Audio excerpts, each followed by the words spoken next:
여러분 안녕하십니까. 시사포커스 인플러스 김동현입니다.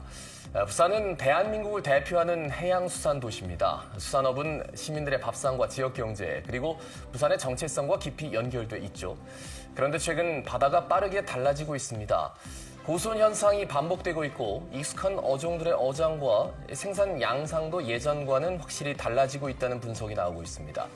실제로 최근 동해안에는 참다랑어가 대거 잡히는 등 우리나라 바다 어종 분포 변화도 나타나고 있고 일부 어종은 어획량 제한인 TAC, 그러니까 총허용 어획량 규정 때문에 다시 바다로 돌려보내는 일까지 벌어졌습니다.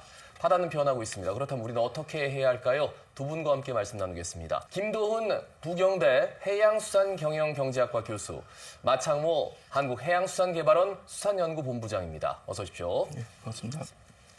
자, 현장 어업인들 사이에서는 예전 바다가 아니다 이런 얘기 자주 나오는데 두 분 보시기에 지금 부산과 남해 동해남부 바다에서 가장 두드러지게 나타나는 변화는 뭔지 본부장님 먼저 말씀드릴까요? 부산 앞바다뿐만 아니고 전국 앞바다가 다 좀 변했다고 실감하는 게 어민들이 이맘때 여기 가면 잡을 수 있었는데 물고기 없어요. 그러다 보니까 이 탐색을 많이 하게 되고 탐색을 하다 보니 기름값이 많이 들고 근데 이제 문제는 조업일수도 우리가 이 한 200일, 1년에 200일 정도 나가다가 2020년 기준인데 최근에 보니까 한 184일 정도 이 지금 조업일수도 줄어들고 풍랑경보도 보니까 한 우리가 700건 정도였는데 한 900건 정도로 2년 사이에 늘었더라고요. 그러면 이제 나가는 일수는 줄어드는데 잡을 수 있는 양은 줄고 그러다 보니까 이제 어업인들이 체감하기에 진짜 이전하고는 정말 다르다 이렇게 느끼시는 것 같습니다. 바다에 여기 가면 많이 잡는데 요걸 잡아야 되는데 가도 없어요. 네. 그리고 풍랑도 많이 일어나고. 김동 교수님 어떤 말씀해 주시겠습니까? 가장 큰 변화는 아마 지금까지 잡아오던 어종이 많이 변했다는 게 아마 가장 두드러진 특징일 겁니다. 과거에 많이 잡았던 어종들이 지금 사라졌고요. 특히 우리 부산 기장 앞바다를 조사를 했더니 아열대 어종, 과거에는 나타나지 않았던 아열대 어종이 지금 70% 이상을 점하고 있습니다. 이것 자체가 굉장히 큰 변화가 나타나고 있고 앞서 우리 마 본부장님 말씀해 주신 것처럼 이러한 변화 때문에 어업인들이 현장에 나가면 어제와 다른 바다를 오늘 또 볼 수가 있는 현상이고 두 번째는 지금 수산 재해, 해파리, 족조, 또 빈산소, 고수온, 냉수대 등등등의 각종 재해가 지금 아주 빈번하게 발생을 하고 있습니다. 그 피해도 2024년에는 한 1,500억 원이었는데 지금도 계속 그 수치가 증가를 하고 있습니다. 그래서 이러한 변화가 우리가 바로 느낄 수 있는 현재 바다의 변화라고 볼 수가 있겠습니다. 네. 당장 어업인들이 바다의 변화를 가장 좀 민감하게 반응할 것 같은데 분명히 수온도 높아지고 해양 환경의 변화가 반복되고 있습니다. 앞서도 잠깐 언급을 했습니다만 구체적으로 수산자원과 어장 환경에 실제로 어떤 변화가 일어나고 있는지요? 그래서 우리가 이전에 대중어종이었던 명태가 사실 우리 해역에 사라졌죠. 네. 그리고 지금 그 명태는 러시아 해역에서 우리 국적선이나 아니면 합작선사가 잡은 걸 반입해서 이제 쓰고 있는데요. 이렇듯 이제 따뜻한 물고기들은 늘어나고 찬물에 사는 물고기들은 줄어드는 이 현상은 이제 지속 경량성을 보이고 있습니다. 그런데 문제는 그 경량성은 있는데 그 해 이 자원이 많이 늘어났다 줄었다가 불확실성이 커졌다는 게 더 큰 문제입니다. 그래서 이 불확실성 때문에 사실은 어업인도 대응이 힘들고 정책 당국도 대응이 힘든 게 좀 더 큰 문제인 것 같습니다. 그러니까 난류하면 이제 따뜻한 물 하면 참치 막 잡히니까 이 참치 많이 잡으면 되지라고 생각하지만 그게 이제 많이 잡힐 수도 있고 안 잡힐 수도 있고 이제 들쭉날쭉하기 때문에 예상이 안 되기 때문에 어려움을 겪고 있다. 그런데 이런 변화가 수산업과 지역 경제에 그럼 어떤 영향을 미치고 있는지 좀 구체적으로 말씀해 주실까요, 교수님? 예, 뭐 다들 잘 아시는 것처럼 우리 부산은 제1의 수산 도시입니다. 그 자료를 한번 쭉 살펴봤더니 물론 우리 부산이 생산도 제일 많이 하지만 그와 관련돼 있는 전후방 산업들이 우리 부산에 집적이 되어 있습니다. 관련 사업체 수는 한 3만여 개 이상, 종사자는 10만여 명 이상, 그 다음에 직접적인 매출액이 연간 20조 이상에 달하고 있습니다. 우리 부산 경제의 15%, 20%를 단단하게 지금 이 점유를 하고 있는 게 바로 이 수산업입니다. 그런데 만약에 이게 기후 변화 등으로 인해서 생산이 줄어들게 되면 직접적인 타격이 우리 부산에 오게 됩니다.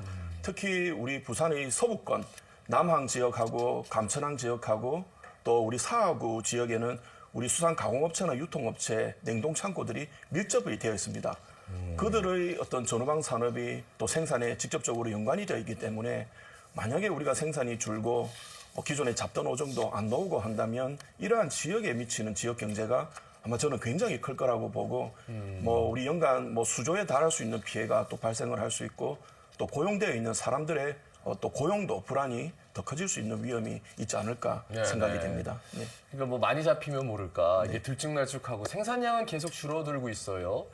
근데 이제 한 가지 더 여쭤보고 싶은 거는 그러면은 뭐 고등어, 오징어처럼 익숙한 어종들이 조금 안 잡힐 수도 있고 다만 방어나 삼치 같이 이제 난류성 어종들이 자주 거론되고 이게 그러니까 결국은 학자로서 그런 얘기 많이 들으실 것 같아요. 이게 일시적 현상인지 아니면은 우리 수산업 구조를 전체적으로 다 바꿔야 되는 계속되는 변화인지 여기에 대해서도 김 교수님부터 한번 말씀드릴까요? 예.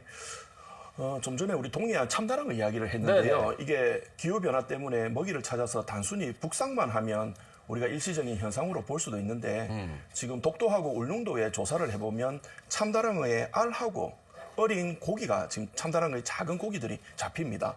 이 말은 그냥 북상만 하는 게 아니고 이제는 그 지역에 정착을 하고 심지어 재생산까지 하는 이거는 완전히 어종의 지도가 바뀌고 있다라고 하는 하나의 증거가 될 수 있습니다. 예. 그리고 지금 수온이 계속 올라감에 따라서 우리 각종 수산 자원이 가지고 있는 수온의 임계치가 넘어서고 있습니다. 그러다 보니까 수산 자원에 대한 산란의 분포라든지 해유 경로가 바뀌고 있고 이건 앞으로 수온이 더 올라가면 더 급격하게 바뀌지 않을까 우려가 되어서 이거는 결국은 이제 우리 그 물고기를 잡기 위한 조업 구역도 변화가 되어야 되고요. 또 잡는 방법도 변화가 되어야 되고 또 새로 출현한 어종들을 가공 유통하는 방법도 변해야 되기 때문에 네네. 이거는 아주 뭐 일시적인 현상이 아니고 이제 구조적 현상이고 수산업을 좀 대대적으로 지금 개편을 해야 되는 시기라고 봐집니다. 예. 뭐 말씀 계속 이어가 주실까요? 예, 구조적 변화는 맞는 것 같습니다. 구조적 변화는 맞다. 이게 지금 부산에서의 근해 어선들이 저 인천까지 가서 조업하거든요. 조업하고 내려올 때 보면 이제 중간에 유통시킬 수 있는 항에서 이제 접안시켜가지고 물건을 내릴 곳도 없고 그러다 보니까 부산까지 다시 내려와야 되는 거죠. 이 구조적으로 이제 이런 문제들이 생기면 지금 부산의 근해 어선들도 지금 해역의 범위가 넓어지다 보니까 이 위판을 여기서 해야 될지 아니면 중간 지역 어딘가에서 해야 될지 이런 것들도 고민하게 되는 거고요. 지금 참다랑어나 방어 등도 계속 생산은 이제 늘어날 것 같아요. 예. 그런데 과연 거기에 이제 생산을 하고 나서 사실은 선도 관리가 중요한데 그 위판을 시키고 냉동 냉장 창고가 있는 건 아니거든요. 네네. 그런 동해 쪽으로 해서 그러다 보니까 이 수산업의 어종 변화에 따른 구조 변화는 김 교수님 말씀하신 것처럼 저도 구조적인 변화는 명확하다. 그래서 이제 수산업 전반에 대한 구조 개편 사업이 필요하고 특히 부산은 수산업이 가장 유통이 많이 되고 많이 모이는 곳인데 이곳들이 이제 이전과는 다른 양상을 띌 수도 있겠다는 생각이 좀 들었습니다. 그 정부가 TAC 그러니까 총허용 어획량 확대 그리고 자원관리 강화 이런 것들을 추진하고 있습니다. 이런 정책이 이제 왜 필요한지부터 한번 여쭤볼까요, 본부장님? TAC 정책은 전 세계적으로 꼭 지켜야 되는 이제 규범으로 이제 정착이 돼가고 있고요. 그 이야기는 재생 가능한 자원은 스스로 재생할 수 있는 여력을 주는 게 매우 중요합니다. 그래서 새끼를 낳고 알을 낳는 어미까지 잡아버리면 안 되겠죠. 그래서 이제 그만큼을 잡자는 게 사실은 TAC의 기본 개념이고요. 그거를 이제 어민한테 나눠주는데 사실 자원 관리에 있어서 더 중요한 부분은 어민의 수능도입니다. 어민들이 자원 관리를 하는데 이건 너무 우리가 지켜야 되니까 지키자 이렇게 돼야 되는데 문제 중에 하나는 기후변화 아까 말씀드린 불확실성이 커지다 보니까 이 과학적 근거가 맞아? 이렇게 의문을 제기하시는 분들이 늘어났다는 게 저는 가장 큰 위기라고 그러니까 우리가 아낀다 생각합니다. 한들 네. 기후변화 때문에 없어지는 걸 네. 그럼 더 잡아야 되는 거 아니야? 약간 이런 얘기? 근데 사실은 우리가 불확실할 때는 가장 보수적으로 접근해야 합니다. 자원 관리는. 불확실할 때 보수적으로 접근하지 않으면 혹시 모를 이 자원의 갑자기 사라지는 그런 경험들을 할 수가 있기 때문에 가장 보수적인 접근을 하되 대신에 이제 어민들에게 신뢰를 주는 그런 정책이 중요한데요. 이 과정에서 과학적 수치가 맞냐 안 맞냐 이 부분은 사실 정확하게 맞는 그 생산을 예측하고 양을 할당하는 건 사실은 불가능하지만 불가능하겠죠.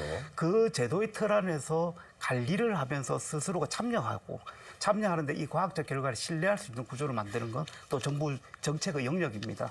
그래서 기후변화가 자칫 잘못 어민들이 이런 자원관리의 무용성에 대해서 주장하게 되는 것들이 사실은 가장 큰 위기라고 생각하고 대신에 정부가 해야 될 일은 어민들을 설득하고 과학적으로 해석하려고 노력하고 이 과정들을 같이 수기하고 검토하는 과정들을 꼭 거쳐서 수능도를 높이는 정책을 가는 게 매우 중요한 부분이라고 생각합니다. 근데 전체 그림으로 보면 자원을 보존하기 위해서 TAC 당연히 해야지 하는데 현장에서 야 올해는 이렇게 많이 나는데 그걸 내버려 두고 우리가 그만하라고 조업을 여기에 대한 반발도 좀 있을 것 같아요. 그래서 근데 현장에서는 사실 인력 부족이며 수익성 악화 뭐 이런 것들이 더 큰 위기이기도 합니다.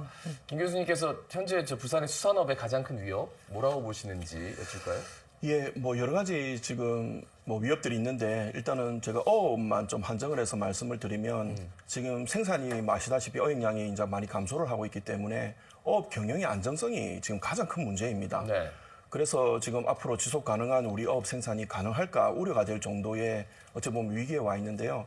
그래서 이제 앞으로 자원 관리도 하고 또 그 쿼터가 이제 또 분배가 되면 그 쿼터 내에서 어업 경영이 또 성립이 될 수 있어야 되는데 지금 그런 상황이 안 되고 있습니다. 네네. 그러면 이제 쿼터 TAC제가 확대됨에 따라서 배도 조금 줄일 필요가 있고요. 그 다음에 이제 해야 될 게 어선의 어업 인력들이 노령화 문제입니다. 지금 65세 이상이 거의 절반 이상이 넘고 20대는 1%가 채 안 됩니다. 네네. 0.8% 정도밖에 안 되니까 앞으로 이 문제 그 다음에 배를 한번 보더라도 배가 너무 노후화가 되어 있습니다. 우리가 잘 아는 고등어를 잡는 대형 선망의 경우에는 제일 젊은 배가 35살, 제일 나이가 많은 배가 41살입니다. 배가 한 45년까지 우리가 억지로 쓸 수 있다고 보면 앞으로 10년 뒤에는 잡을 사람도 없고 잡을 배도 없습니다. 네네. 그러면 아까 우리 부산 지역의 경제에 수산업, 전후방 산업이 굉장히 이게 우리는 탄탄하게 유지를 하고 있는데 이러한 생산이 만약에 붕괴가 될 경우에 우리 부산 지역에 미치는 이 파급 효과는 어마어마하게 저는 클 거라고 생각이 됩니다. 그래서 어업에 있어서의 이러한 구조 조정이 가장 시급한 과제가 아닐까 생각을 합니다. 예, 여기에 대해서는 뭐 추후에 또 네. 말씀을 구체적으로 나누고요. 자, 그렇다면 뭐 자원 회복도 중요하고 인력 확보도 중요하고 산업 구조도 개편해야 되고 수익성도 개선해야 되고 야, 이 할 수 있는 게 한두 가지 해야 되는 게 한두 가지가 아닌데 그럼 이제 어디서부터 뭘 어떻게 건드려야 되나? 이게 자꾸 지금 뭐 악순환 같이 돌아가는 것 같아가지고 본부장님 어떤 말씀해 주시겠습니까? 저는 이제 사람이 중요하다고 생각하는 사람이 사람인데요. 중요하다, 일단. 인력 일단은 확보. 이 자원은 당연히 많아야 하고 풍부해야 합니다. 그건 이제 기본인데요. 그럼 사람이 들어오려면 어떻게 해야 하는 거죠? 가장 중요한 건 사람들은 내가 직업을 선택하는 프라이드도 있어야 되고 거기에 충분한 돈도 받아야 되고 이런 작업 공간 이런 그 복지도 잘 돼 있어야 되고. 네. 근데 지금 어선업을 보면 생산을 위해서 만들어진 어선이지 어업인의 관점, 선원의 관점에서 만들어진 배는 아니거든요. 그러면 이제 점점 더 젊은 세대들은 배를 안 타려고 하겠죠.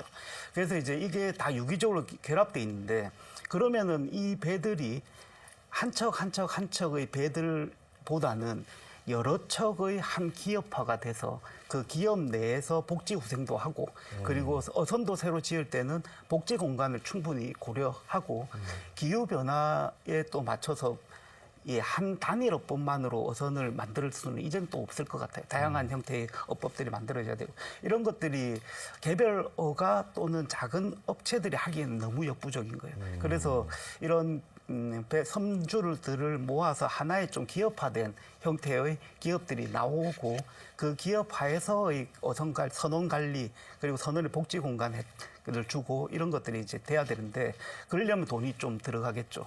그 돈들에 대해서 이 정부가 좀 전향적으로 좀 봐야 되는 건 결국 고등어라고 하는 건 선주들이 있고 선원들이 잡는 거지만 국민 체감하는 이 중요도는 매우 크거든요. 그러면 이런 고등어를 잡는 선망 선당 같은 경우는 현대화를 좀 적극적으로 시키되 그 개별 기업들이 돈의 여력이 없기 때문에 뭐 리스제라든지 이런 것들을 좀 줘가지고 좀 이 기업 스스로 이렇게 이제 구조를 개편하고 인력이 들어올 수 있는 환경을 만들어주는 게 우선 시작점이라고 그렇게 보입니다. 그러니까 인력 확보가 중요한데 그 기저에는 조금 더 선단을 크게 만들고 좀 대형화하는 그런 작업들이 필요하다. 지금 이제 감척은 열심히 해가지고 많이 된 것 같은데 이걸 다시 이제 해처 모여해서 좀 더 뭉치는 과정이 아직까지는 좀 부족하다라는 말씀으로 들리는데 그 김동 교수님은 그러면 어떤 말씀, 가장 시급한 게 뭐라고 보십니까? 아무리 배가 좋아도 바다에 자원이 없고 생산을 못하면 즉 경영이 안 되면은 자원. 그거는 어떻게 보면은 참 의미 없는 말이 될 것 같고요. 그래서 이제 다른 나라의 사례를 한번 봐도 항상 어업이 어려울 때는 제일 먼저 하는 게 어업 구조 조정 사업입니다. 네. 즉 배를 줄여서 남아 있는 배라도 어느 정도 경영이 유지되도록 해주는 게 가장 기본적인 사업이고 두 번째로 추진하는 게 남아 있는 배들을 아까 우리 마본부장님 말씀하신 것처럼 이제 현대화를 해주는 겁니다. 그래서 좀 더 좋은 환경에서 선원들이 근무도 할 수 있고 배가 또 수익성을 낳을 수 있도록 현대화 사업을 해주는 건 그거는 뭐 어느 나라를 떠나서 공통된 사업입니다. 네, EU 예. 같은 경우에도 1990년대 구조의 기금을 만들어서 제일 먼저 했던 게 감척하고 현대화 사업이었고 그다음에 한 10년이 지난 후에 2000년대부터 한 10년간 했던 사업이 이제 수산자원관리, 해양환경관리, 고용에 대한 확대 이 부분을 집중적으로 다루었습니다. 노르웨이도 마찬가지입니다. 감척 이후에 현대화 사업을 했고요. 그래서 지금 현재 우리 부산의 어업에 있어서도 가장 시급한 과제는 일단은 구조조정을 통해서 어업이 조금 살아갈 수 있는 이 룸을 만들어주는 것이 네. 가장 시급한 과제라고 생각이 됩니다. 예, 구조 조정을 위해서 네. 룸을 만들어줘야 된다. 그러면 이제 앞서 뭐 구조까지 말씀하셨는데 지금 당장 그 정도 여력은 안 될 것 같고 정책 예산이라는 게 늘 한정돼 있지 않습니까? 그러면 일단은 하나의 분야를 집중 투자를 해서 다른 분야까지 이렇게 좀 파급 효과를 만들기 위해서 어디에 이렇게 투자를 하면 좀 좋을지에 대해서 좀 여쭤보겠습니다. 마 본부장님부터 한번 말씀해 줄까요? 그래서 어선업에 있어서는 사실은 현대화 부분이 가장 중요하고요. 네. 현대화를 한다는 건 아까 이제 잔존 어선들, 구조조정을 하고 나서의 잔존 어선들을 모아서 더 현대화된 배를 만드는 구조에 돈을 투입하는 게 가장 중요하고요. 두 번째는 아무래도 디지털 시대에 데이터를 디지털화시키는 부분도 매우 중요합니다. 아까 이제 인력에 대한 부분, 수급 예측에 대한 부분, 그리고 이제 어업의 자원 환경에 대한 예측 부분 이런 것들이 사실은 앞으로의 AI 시대에 이제 의사결정 구조를 만들어주는데요. 이런 데이터에 기반한 과학적 정책이 되도록 하기 위해서는 디지털화가 매우 중요합니다. 그래서 여기 투자는 수산업 1차 산업이니까 디지털화 너무 먼 얘기가 아닌가 이렇게 얘기할 수 있지만 네. 이 복합적인 문제를 해결하는 데 있어서는 과학적 의사결정이 필요한데 그 의사결정을 위해서는 데이터의 디지털화가 매우 중요하다 이렇게 말씀드리고 싶습니다. 데이터의 디지털화, 예, 구조조정도 중요하지만 이 근저에는 이게 필요하다라는 말씀. 예, 어디에 딱 집중적으로 투자하면 좋을까요, 교수님? 제가 만약에 뭐 기획예산처 장관이라고 한다면 지금 어업에 한정된 재원 중에서는 방금 말씀드린 어업 구조 개선 사업에 아무래도 투자를 해야 됩니다. 네. 감척이 지금까지 진행이 되었지만 여전히 한 20-30% 정도는 아직까지 감척을 더 해야 된다는 어떤 연구 결과들이 많이 나오고 네, 있고 그래서 그것을 지금 빨리 단기적으로 해소를 해야 남아있는 어선들이 그나마 숨통이 생겨서 또 자원 관리도 이제 더 적극적으로 잘할 수 있게 되고 그러면 생산성이 올라가고 수익성이 올라가면 우리 관련돼 있는 전후방 사업도 같이 발전을 할 수 있는 구조가 됩니다. 일단은 그 구조를 만드는 것이 가장 시급하기 때문에 어선 감척과 그다음에 현대화 사업에 저는 1순위가 둬야 된다고 생각을 하고 아마 이 부분도 아마 해수부에서 지금 아마 계획을 하고 있는 내용으로 저도 알고 있습니다. 그래서 가장 먼저 좀 추진해야 할 분야가 아닌가 생각을 합니다. 예. 자, 부산 얘기를 좀 해볼까요? 현재 3차 수산업 어촌 발전 계획 수립 작업이 진행되고 있다고 들었습니다. 이 계획에 반드시 좀 담겨야 할 핵심 과제가 뭐라고 보시는지 본부장님 말씀 듣겠습니다. 제가 이 부산의 경쟁력에 대해서 이 질의를 보고 이제 좀 고민을 했습니다. 네네. 지금 이걸 이제 얘기하기 전에 좀 우리가 사전적으로 이해해야 될 부분이 세계 수산업의 경쟁력은 과연 무엇인가에 대한 질문인데요. 세계 수산업의 경쟁력이 무엇인가? 세계 수산업의 경쟁력을 제가 두 단어로 말씀드리자면 친환경과 디지털 이 두 가지로 좀 말씀드리고 싶은데요. 왜냐하면 전 세계적으로 선진국을 중심으로 수산업의 규범이 굉장히 강화되고 있는데요. 이 규범이 강화되게 되면 그다음 후속에서 나오는 것들이 뭐냐면 수산물을 어디에서 어떤 해역에서 어떤 방법으로 어떤 노동자들이 포유류를 잡지 않으면서 이걸 잡았는지를 증명을 해야 됩니다. 이 증명하는 능력이 사실은 국가 수산업의 경쟁력이 앞으로 될 가능성이 높습니다. 그래서 이제 부산 수산업을 본다면 부산의 수산업을 이제 잡는 업, 양식업 말고 99%의 농수산물이 부산항을 통해서 수출입이 됩니다. 그러면은 농수산물이 99%가 부산항을 통해서 된다는 의미는 지금 부산은 그걸로 어떤 수익을 갖고 있냐는 거죠. 결국 통행료만 받고 있거든요. 그러면 이제 부산항, 부산의 특성은 전 세계 수산물이 유입되도록 만드는 과정들이 매우 중요합니다. 그걸 이제 PC 허브라고 이제 표현을 할 수 있겠는데요. 그 PC 허브가 되려면 태국에서 오거나 중국에서 오거나 베트남에서 오거나 이 수산물이 그냥 거쳐서 가는 게 아니라 갈 때 이력을 다 검증해 줄 수 있다. 만약에 부산을 이력이 검증이 된다. 여기만 거치면 그렇죠. 그래서 부산을 통과한 수산물은 전 세계 노동 문제도 해결이 되고 이 잡은 포유류들 이제 잡았는지 안 잡았는지 문제도 해결되는 이 다양한 안전에 대한 것까지를 다 검증할 수 있게 된다고 하면 자연스럽게 어떤 위치적 이점도 있긴 한데 그러겠네요. 여기에다가 이제 그런 부가적인 걸 넣어주면 PC 허브로서 쓸 수가 있고 여기에 이제 그냥 통행료만 받는 게 아니라 고차 가공 형태로 해서 부가치를 높이는 전략을 이번에 부산 발전 기본 계획에는 들어가야 되지 않을까 이런 생각이 듭니다. 네, 말씀 이어가 주시죠. 네. 부산시 발전 계획에 과거에는 우리 수산 분야가 큰 범위를 차지하지 못했습니다. 근데 이번에 우리 해양수도도 또 해양도시도 외치는 만큼 이번에 수산 발전은 좀 큰 틀에서 들어갈 내용이 저는 필요가 있다고 봅니다. 앞서 말씀드린 것처럼 우리 부산은 수산 분야의 잠재력이 너무나 뛰어나고 해외에서 우리 부산이라는 도시를 부러워합니다. 왜 그러느냐 하니까 인프라 시설이 다 갖추어져 있고 가공시설, 냉장시설, 그다음에 뭐 또 배가 있고요. 옆에 또 철도도 이용할 수 있고 또 옆에는 또 우리 공항도 이용할 수가 있고 그래서 이게 우리가 정말로 세계로 뻗어 나갈 수 있는 아주 좋은 인프라를 갖추고 있기 때문에 이러한 것을 최대한 살릴 수 있는 계획이 저는 좀 포함이 되었으면 좋겠습니다. 그러면 생산에 있어서 아까 구조 개선, 그다음에 스마트 양식업을 통해 가지고 좀 생산이 많이 되고 그러면은 우리 전후방 산업에 있는 뭐 가공업, 유통업, 뭐 또 기자재업이 또 활성화될 테고 그것을 통하면은 또 우리 부산에 있는 지금 수산식품 산업이 또 활성화될 수 있습니다. 전 세계 지금 수산식품 시장의 규모가 450조입니다. 네. 근데 우리가 거기서 대한민국이 차지하고 있는 비중은 불과 몇 프로 안 됩니다. 그러면 이러한 인프라를 이용하고 방금 우리 마봉부장 말씀하셨던 우리 부산항을 중심으로 전 세계로 나아갈 수 있는 이 큰 틀을 만들어 놓는다면 앞으로 부산이 그 수산업으로부터 얻게 될 이 부가가치는 상당하지 않느냐는 생각이 들고요. 부가해서 지금은 수산업이 단순한 어떤 전통적인 채취 산업이 아닙니다. 여기서 놓은 수산물을 이용해서 새로운 산업들을 창출이 되고 있습니다. 그게 해양 바이오 산업이고 그다음에 수산 기자재 산업이고 또 블루푸드 테크 산업이고 또 나아가서는 수산물을 거래를 하기 위해서는 디지털 금융 산업도 같이 포함이 되어야 됩니다. 그래서 이번에 그 발전 계획에는 이러한 수산업을 바탕으로 한 새로운 산업들도 그 성장 계획이 이 계획에 담겨야 정말 진정한 어떤 해양 제1의 도시가 되지 않을까 생각이 됩니다. 그래서 이번에는 조금 큰 작업이 저는 필요하다고 생각이 듭니다. 미래 성장 산업으로 발전할 수 있는 여력들을 거기에 다 담아야 그렇습니다. 된다라는 네네. 말씀으로 맞습니다. 들려서 네네. 그럼 지금 방금 말씀하신 것들 좀 부연 설명해 주셔도 좋을 것 같아요. 그럼 어떻게 구체적으로 하는 게 좋을까요? 예, 그래서 지금 어떤 우리 생산이 지금 줄어들다 보니까 원물이 부족한 경향들이 발생을 네네. 합니다. 그거는 결국은 대규모 스마트 양식업을 통해서 이거를 생산을 더 많이 늘려야 되고요. 그다음에 북극 항로를 자꾸 컨테이너 우리 이동으로만 생각을 하는데 북극 항로가 수산업에서 제일 중요합니다. 저 유럽이나 다른 지역에 있는 해외 원료를 가지고 오는데도 이 북극 항로는 정말로 중요한 역할을 합니다. 그래서 북극 항로에서 이 수산업에 대한 역할도 재정립을 좀 시켰으면 좋겠고요.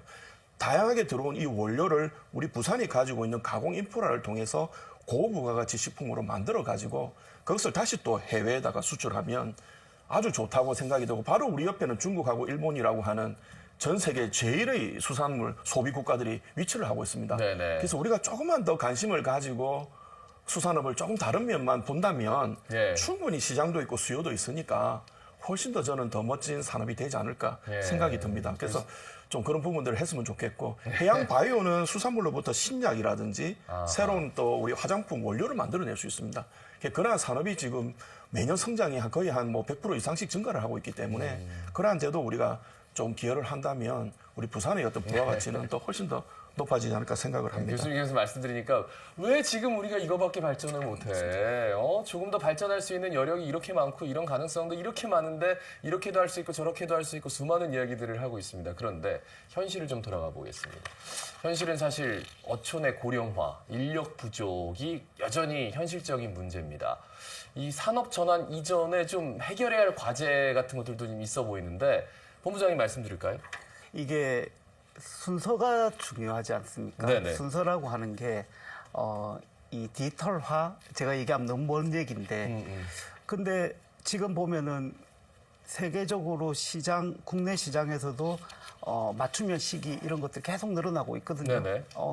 늘어나고 있고, 거기에 대해서 이제 건강 정보와 식품의 정보가 같이 인터랙션 되면서 여기에 대한 이제 맞춤형 구독 서비스까지 나오고 있어요.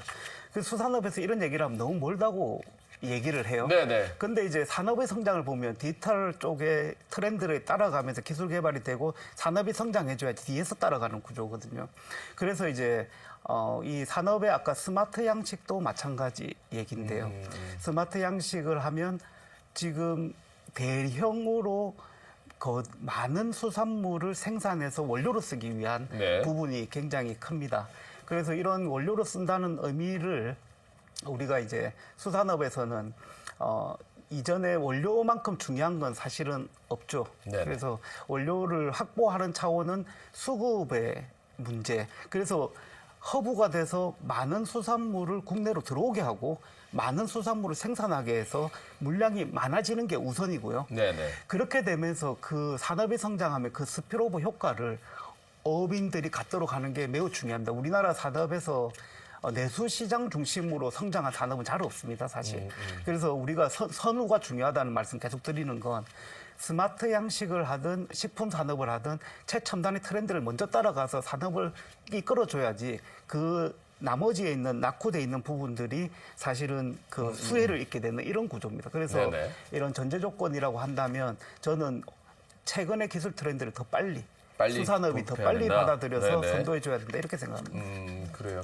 결국은 이제 젊은 세대가 뭔가 수산업에 종사하고 싶고 또 좀 어촌으로 돌아가서 어업을 하고 싶고 이런 것들을 좀 유도할 수 있는 뭔가 좀 기폭제가 필요할 것 같은데 무엇이 가장 먼저 바뀌어야 된다고 보시는지. 물론 산업 전반이 활성화가 되면 거기서 수익성이 난다 그러면 누구든지 오겠죠. 근데 가장 먼저 좀 바뀌어야 될 부분. 김 교수님 뭐라고 생각하십니까? 그래서 이 산업이 매력적이어야 들어오거든요. 그렇겠죠. 근데 네. 지금 우리 학생들을 상대로 한번 이렇게 조사도 해보면 어떤 사람이 매력적이냐 물어보면 첫 번째가 어느 정도 충분한 소득도 있어야 되고 두 번째는 워라밸이 되어야 되고 세 번째는 노동 환경이 깨끗해야 된다. 그게 세 가지가 충족이 돼야 매력적인 산업이라고 이야기를 합니다. 근데 우리 어업을 들여다보면 전부 다 반대가 되어 있습니다. 소득도 낮고 환경은 더더욱 안 좋고 워라밸도 안 맞고 그러니까 우리 젊은 세대들이 잘 안 들어옵니다. 오히려 여기 들어갈 바에는 다른 어떤 산업에 가서 차라리 종사하는 게 더 낫지 하는 생각도 있고 또 우리 부모님들도 마찬가지입니다. 우리 자식이 어업에 취업하는 거를 반기는 부모는 거의 없습니다. 최근에는.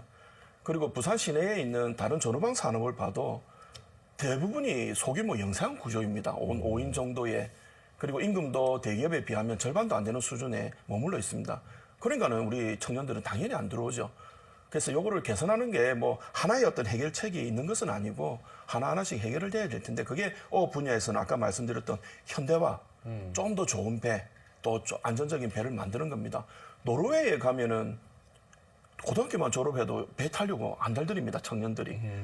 작은 조그만 노동시간 들여도 고소득을 창출할 수 있고 또 환경도 좋으니까요. 그러한 어떤 해외 사례들도 우리가 봐가지고 하나하나 조건을 갖춰주는 게 지금 중요하고 관련돼 있는 부가적인 아까 신산업 말씀하신 부분들 해양 바이오 기업들도 활성화시켜야 되고 디지털 금융 활성화시켜야 되고 그래야 우리 청년들이 부산을 떠나지 않고 우리 부산에 계속 정주하게 될 네. 내용이라고 생각을 합니다. 본부장님 말씀 이어가 주시죠. 제가 젊은 사람들한테 항상 물어봐요. 요새 이제 서울에서 경기도 쪽으로 이전하려면 임금을 한 1,000만 원 더 준다고 해도 안 가려고 하시거든요. 그런데 우리가 작업장이 위치해 있는 곳들을 보면 어촌 그리고 또 먼 지역에 이제 외곽 지역에 이렇게 위치했다 보니 인력이 잘 안 가려고 하죠. 그래서 이런 분들에게 이제 할 수 있는 방법들은 지금 프라이드를 높여주거나 나 이 회사에 근무해 이 프라이드를 높여주거나 충분한 보상 돈에 대한 보상이 있거나 이런 아까 공간에 대해서 작업 환경이 아주 좋거나 이 세 가지는 최소한 충족돼야 되는데 이런 것들이 지금 충족 안 된 상황에서는 젊은 분들 들어오시라고 해도 안 옵니다. 대신에 이제 이런 수산업의 전통 수산업에 잡는 인력은 점점 줄어들 수밖에 없는데 여기에 들어오시라는 게 아니고 이 잡는 인력은 결국은 생력화되고 기술들이 발전하면서 점점 사람은 어쩔 수 없이 줄일 수밖에 없지만 네. 그 부수적인 사업들, 그 수산업의 수산물을 이용한 이 구독 서비스를 하는 AI 회사를 창업하게 하고 또는 스마트 양식의 그런 어떤 비전 테크 기술이나 아니면 개체 중량 체크를 하는 이런 회사들 최근에 많이 늘어나고 있거든요. 그리고 이제 수산물 유통 가격을 체크하고 이력을 추적하는 회사들도 늘어나고 있어요. 이런 쪽으로 이제 이 젊은 사람들이 들어오게 되면 그 성장의 큰 파이가 결국은 수산업 전반에 이제 영향을 미칠 거라고 보고 있습니다. 말씀 들으니까 해야 될 일들이 한두 가지가 아닙니다. 마지막으로 우리 시민들께 한 말씀 남겨주신다면 짧게 좀 여쭙겠습니다. 마창모 본부장님부터 말씀 이어가 주시죠. 수산업은 국민에게 단백질을 제공해 주는 가장 중요한 산업입니다.